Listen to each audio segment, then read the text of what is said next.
नमस्कार, मी आयुष प्रसाद, जळगाव जिल्ह्याचे जिल्हाधिकारी. माझ्यासोबत आहे जेडीसीसीचे सन्माननीय चेअरमन श्री संजय पवार. आपण दोघे जण जळगाव जिल्ह्याचे सर्व शेतकरी बळीराजांना विनंती करतो की आपण आपला कृषी कर्ज जो किसान क्रेडिट कार्ड आहे त्याच्या जो काही कर्ज आहे त्याच्या परतफेड 31 मार्च 2025 पर्यंत करून जो वाढीव मोबदला जो वाढीव अमाऊंट शासनाने मंजूर करून दिलेला आहे, स्केल ऑफ फायनान्समध्ये जो वाढ झालेला आहे त्याचा लाभ ताबडतोब घ्यावा. नमस्कार. शेतकरी बंधूंना विनंती करतो की आताच आपल्याला आपले कर्तव्याध्यक्ष जिल्हाधिकारी साहेब आयुष प्रसाद यांनी विनंती केलेली आहे. मी देखील जिल्हा बँकेचा चेअरमन या नात्याने आपल्याला विनंती करतो. आज, उद्या आणि परवा 3 दिवस जिल्हा बँकेने 3 दिवस बँक या जवळपास संध्याकाळी 8 वाजेपर्यंत चालू ठेवण्याचा आम्ही निर्णय घेतलेला आहे.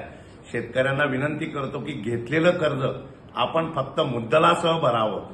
कोणतंही व्याज जिल्हा बँक आपल्याकडून घेणार नाहीये, म्हणून मुद्दल भरा आणि जे वाढीव कर्ज आहे त्याचा आपण लाभ घ्यावा ही विनंती या निमित्तानं करणार आहे.